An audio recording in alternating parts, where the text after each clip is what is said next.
It's your time. It's his time. It's Bam's time. Bam's time to shine. Your time to shine too. Yes, you. Hey, check it out, man. Another reaction, another day. We going crazy. What's understood doesn't have to be explained. So we got why record labels love thugs. We've, like I said, been on some rapper stuff. Last couple of videos weren't about rapping, any type of rapping reactions or rapper reactions, whatever you want to call it. But I'm interested in this video. You might not be, but I am. That's why we're reacting to it. So sit back, enjoy. Let's see why record labels love thugs. Let's see why think about it. What non-street dude is signed to a label? I don't know. Let's think about it. Record labels have 5 main reasons that they love thugs, and one is obvious: revenue. But the 5 reasons we're going to talk about today are a bit deeper than that. So relax for a second. Let me put you up on how this game works. In order to understand how artists like 21 Savage, Future, Lil Baby, DaBaby, Dirt, NBA Youngboy are all making it happen, we have to do a 60-second history lesson to really get you up to speed. Gangsta rap started in the 80s with artists like Schoolie D and Ice-T. Then eventually you saw groups like NWA come on and have crazy commercial success, which led to a West Coast takeover for labels like Death Row and Aftermath. You saw Dr. Dre own the 90s, but the one artist that really was transformational and arguably the greatest artist in the history of rap, Tupac. Now, you don't need a history lesson on Pac, but there is one story from Pac past that I'm sure you haven't connected to the success of gangster rap today. We're going to get to that in a second. Tupac, more than any other rapper that has ever come out, is still the blueprint for what looks like success in the rap game. His natural life became the... I'm one of those people who ain't like... You know how everybody probably swear that they've listened to a Tupac album? How everybody says Tupac is the greatest of all time? I ain't listened to Tupac. Like, I've heard some songs, but I didn't listen. I never in my life turned on any Tupac. I'm too young. I'm 23. I'm just being honest. I'm just keeping it real with you. And I know there's somebody else. There's people, motherfuckers younger than me, talking about Tupac is the GOAT. No, damn well they wasn't listening to no Tupac. Tupac might actually be the GOAT. You know what I'm saying? I'm just saying, when you give him that title, you giving it him on some... It's like, I do the same thing with basketball. I've always said LeBron's second best to Michael Jordan, unfortunately, as of right now. I'm speaking from a standpoint of, like, off of history, what I know, what he's universally regarded as. You get what I'm saying? Same thing probably with Tupac. There's rappers right now, everybody knows. I slap Michael Jackson way more than I listen. Well, Michael Jackson's not a rapper, but, you know, NBA Youngboy. Listen to him every day. What other rapper? Rod Wave, listen to him every day. A couple of Bay Area artists, listen to him well, not all of them, but some of them I listen to them pretty often. They got specific songs that I like. You know, the 2 artists I listen to every day is probably I say Michael Jackson, NBA Youngboy. I like a couple other songs from other artists. You know, got a couple of Dark songs. Love Raw Wave music. Got a couple of, you know, dudes who are a little undercover. You know, Nipsey Hussle. That's who I've been, bro. Nipsey Hussle. Y'all seen it if you've been here, that used to be in my intro. I might go back to that, but it was in my intro. If I die yesterday, you feel me? If I died yesterday, my life would be a victory. These niggas sound stupid saying they invented me. I'm a franchise player and an owner. You feel me? That's my song I got that one. What's the one with YG? When YG featured on it? Those 2 songs. What was the name of the Nipsey Hussle one? It was I listen to that shit every day and I can't remember the name, bro. It was Sound of My Ceremony. That's my favorite, bro. Nipsey, bro. I have art. See, I got Michael Jackson and Youngboy, just the 2 artists who I can say I listen to 5 to 10 plus songs by each of them. I got some songs. I got like 4 or 5 songs, 6 songs probably by Dirk. Actually, I got a decent amount of songs by Raw Wave, but those ones are just the ones that were, it's like when I had Apple Music, my minutes from Michael Jackson, it was number 1. It was Youngboy, then it was Michael Jackson. That was my number 1. Like, those are my top 2 right there. But those who I listen to every day, I listen to them way more than I'll ever turn off from Tupac, just because I wasn't around. I don't know. I slapped some 50 Cent songs. I wasn't around when he came out. You get what I'm saying? I don't know. That's what I'm saying. The official marketing plan. I know I talked a lot, but it's a reaction video. 30 years later. And by the end of this video, I'm going to prove it. You talk too much. It's a reaction video, goofy. 40 was enough. Let's dig into how this works. So I told you there were 5 main reasons that labels really love signing thugs. Let's get into those reasons. I didn't know he was Reason signed. number 5. free marketing. Record labels realize that Free gang marketing. wars and turf wars are a real thing for many rappers, so they oftentimes will sign rappers that are rivals to another rapper's crew and or within a community, knowing that this will produce what we like to refer to as beef. Now, years ago, So they don't care about you, pretty much. YouTube rappers are winning. They don't got to sign to no. If you really are going crazy on YouTube, like a Flight's not that good of an artist, but he's gotten better over time. He's winning. He's making some money off music and YouTube. He getting streams. He don't gotta be great. He don't gotta be as good of YouTuber as he is a rapper. He making money still. Can't say shit to him. And he don't gotta split it with nobody. Except pay for the cameraman and stuff like that. Both labels tend to win. The only losers are usually the artists if things happen to turn violent. And quite frequently, they do. And the violence is usually a win for the labels too. We can't count how many artists have died and then sold more records posthumously than they did when they were alive. The record labels do not care about you, bro. So when you striving so hard to get them to, I'm trying to tell you, I gotta give NLE Choppa some credit, bro. He really just did that distribution shit and keeps a lot, bro. That's smart, bro. A lot of motherfuckers don't make that decision. When you die and your shit, if they die, if they get killed or whatever, and they shit just start booming up even more, God for, like, bro, it helps them. They're not making sure your family good. It's business. Now it's even crazier because they getting life insurance on artists. At least back then we didn't have that. Somebody told me that shit. Is a label signing an artist in good faith if you're taking a life insurance out on him? No, you're praying on his death. You're praying on making millions on his death. Or are they being realistic though? Both. Another element of crazy. free marketing is legal trouble. Random shooting at a nightclub. No one was hurt, but it makes the news. Random gun charge in a small city. Doesn't go to jail, but it makes the news. Let's not get it twisted. 9 times out of 10, these artists don't want the heat. They don't want the extra attention. Blueface just They got don't locked want up the for violence. 4 They just years, wanna bro. get some That's bag. crazy. They don't want to see anybody hurt. Somebody said News social outlets media been reporting real on all quiet these since random they've been gone, occurrences him and is gonna Krishan. drive things like tweets and Instagram posts and Google searches. It's unfortunate for the families involved when people do actually get hurt, but it's good for marketing. Sometimes you'll find a venue that's a little apprehensive to book an artist when they're associated with violence. But overall, this drives stream numbers and interest and solidifies the brand in the minds of the people. I'm not gonna lie, this is very much true because what it does is people build documentaries. People do these videos on YouTube. Feel me? I just now watched that King Von documentary. I just finished it literally today. It's been out for 3 years. I decided to act. Obviously, I just came across it because, like I said in other vids, I came across him and some of his songs I like. There's 2 songs, Armed and Dangerous. I like that song. That song, I fuck with that. And then Ride, I think. I fuck with that one too. Then there's an unreleased song I like. It's crazy how I like it because of the shit he's saying in that. I don't know what it is, bro. I just been on some listening to drill music shit for the past 2 months, bro. But what it does is, like that documentary, for example, that shit was fucking crazy. But listen, what they do in that is it build YouTubers or creators are making videos about, oh, this happened at this show, that show, whatever. It's helping out the label. Feel me? They're looking up the artist more now. The artist is already giving a percentage to the label's already taking a big percentage out of whatever the artist is bringing in or whatever the case may be. So I can see where they're coming from in that aspect because yeah, it makes the news. People make YouTube videos about it. It just kind of messed up because it kind of seems like they really don't care. That's why they say if you're gonna sign a deal, make sure it's a distribution deal.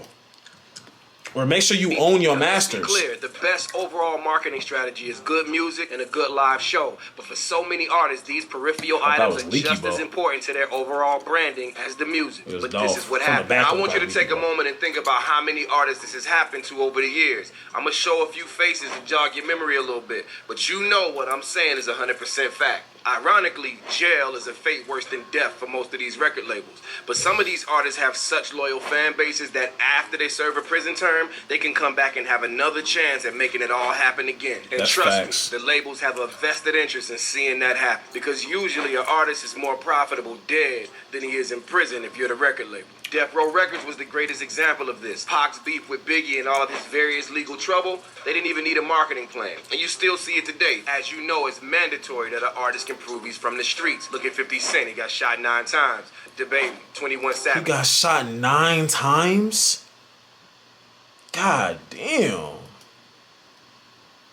streets. Look at 50 Cent. He got shot 9 times. Shit. Baby. 21 Savage, NBA YoungBoy, all beat murder or attempted murder charges before becoming famous rapper. Now these next 2 reasons are a little more sinister on the part of the record label. So reason number 4, artist desperation. Every artist doesn't have the opportunity to do what like a young Dolph did and turn down $22 million, or a Jay-Z who entered the game with his own label. Most artists are coming out of such dire circumstances that they'll accept anything from a record label. They just... That's true. Now I realize it because I remember YoungBoy was all like, "Don't sign to Atlantic." He's off Atlantic now. Like he good. He I think he did some other deal, but he owns everything now. Like he's straight now. Whatever. Obviously he in jail right now. So shit. But yeah, when you come out of a certain area, it's like, all right, I'm trying to get out the streets. I need some money. And they see I'm good. I'm going crazy with this music shit. Fuck it. Let's just take this bread. At that time, especially if you're 17, 18 years old. You know, it's a little. You just gotta make that mistake and then learn from it after, bro. Just want a chance to get on and get out. So this plays right into the hand of the labels who rarely educate artists on the long-term impact of the deals that they sign. The game has not changed. NBA YoungBoy has done billions of streams on YouTube and went public and said, I haven't seen any money from it. And it was the same with Tupac, who reportedly died with under $100,000 in his account after dropping one of rap's best-selling albums of all time a year prior. So where's the money? Wait, I remember he said that, like, but then I remember he said that, and then he said they give me like a small percentage. They'll like, I'll do these crazy numbers and then get a small percentage. Cause I'm all like, wait, unless if y'all are lying and just capping it, not the video, but like these rappers, cause I'm like, all this money that went to this judge, I mean, not this lawyer, you know, all this stuff. You getting some, because they make it sound like they getting no money at all, but then they say, no, we're getting money. But I'm just saying, if I get you a music video, if I post a music video on YouTube and that shit touch 150, if 2 years go by and it's at 150 million views, or the day I drop it, I get 4 point something million, 5 point something million. There should be more money than what I'm getting. That's what I found out. Because when I heard him say that, I'm like, wait, you're not getting nothing. Like, you haven't seen money at all from YouTube. The YouTube king. The nigga that put up all these numbers on YouTube. He put up crazy numbers to the point when a video might be at 1 point, literally $1 million in a day. Damn, he only did $1 million? That's fucking great for most people. But for him, it's like, that should be at minimum 3 point something million. You know what I'm saying? So, it's just like... It's crazy to me. I didn't really know that. I'm like, wow. But then, you know, that, like I said, you live and learn. So he said Tupac had less than 105K and owned 5 million to creditors. And I'm sure it's tempting for you to want to blame the label, but if we're honest, I blame the artist. Although I do understand when you're coming from nothing, you don't want to miss an opportunity to get out of that. However, you have every legal right to secure legal representation and protect yourself. That's not on the label. That's why YouTube rappers are winning, bro. Love thugs, competitive advantage. Rap is a competitive sport and it's full contact. And if you're not ready for the game that's played on the field, you will get exposed. And it's full contact. And if you're not ready for the game... Was this staged? Was that staged? There's no... Somebody to say, look out! He didn't even look Broadway before he got pieced. He ain't even... You feel me? Was that staged? Y'all let me know. I didn't listen to XXXTentacion. I didn't listen to him. I was never in tune with him. But what just happened right now, was that staged? Because... Nobody said watch out or nothing. He just ran up and hit him like that. I don't know, bro. Played on the field, you never know what they doing to get these clips. Getting exposed in the eyes of a record label means loss of investment. So if I sign someone that can't follow through with all the claims that they're making, I put that person at risk to cost me money. So I would rather sign somebody that's really from the context. So when they're challenged and tried by other artists and people in the streets, they can prove they are who they say they are, and that might lead to more record sales. It's a cold game. I told you there was a Pac story that was connected to the success of gangster rap. Well, here it is. We all know the story, but I bet you never thought about its impact on the culture going forward. Back in 1993, Tupac had just done a performance on the West Coast, and 2 off-duty police officers were harassing somebody in the middle of the street. Pac went over to help. One of the cops brandished a gun. Pac shot both of them. From that, the news went crazy. And here's what you didn't know. Pac's previous album, Strictly for My Niggas, opened up with 38,000 records sold the first week. His next one, Me Against the World, after this incident, 220,000 and was double platinum by the end of that year. Even Strictly for My Niggas picked up in sales and went platinum by the end of the same year as well. It completely changed his career and rap music forever. Since that time, record labels have been completely changed. For My Niggas picked up in sales.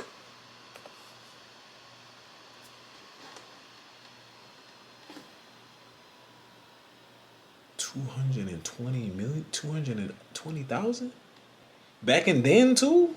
It's tough. And was double platinum by the end of that year. Even Strictly for My Niggas picked up in sales and went platinum by the end of the same year as well. It completely changed his career and rap music forever. Since that time, record labels have been pressed to find another artist with that same type of explosive potential. You can see a little bit of Pac in every artist today. The more brash and crass Pac came, the more records he sold, and the labels loved it. So we're still talking about point 3, competitive advantage. But there's a flip side to this too. It's not just for the artists who prove themselves. What about the artists who can't? When the artist can't deliver on the things that they say on track, it can cost the label a lot of money.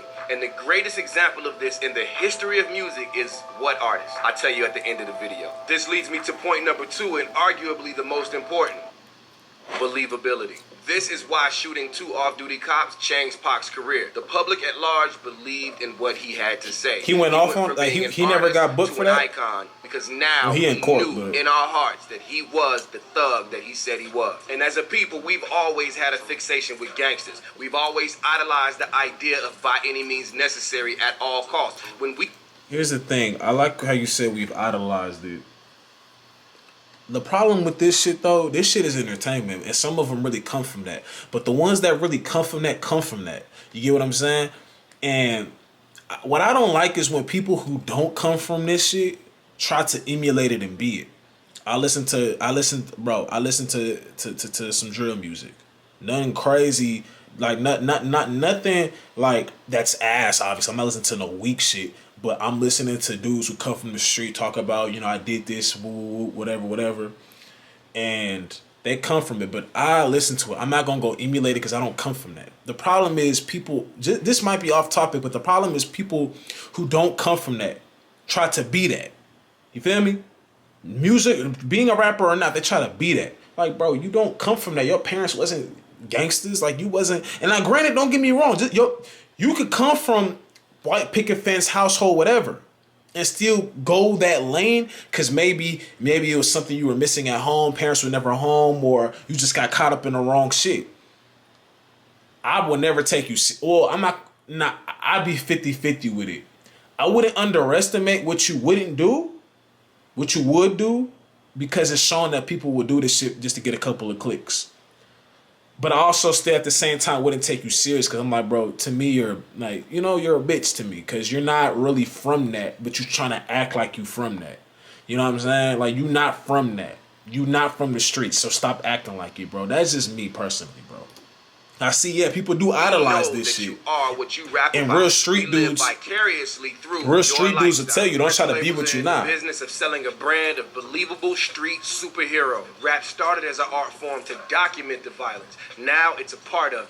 It's almost as if having a murder charge is a prerequisite to being an international rap artist. And yes, there are artists that are not thugs per se that have found success, like Drake or Kanye or Kendrick, but they still have to profess some association with the streets. It's very difficult for a non-street artist of any kind to come out and find success in the core of rap and hip-hop, which leads me to the number one.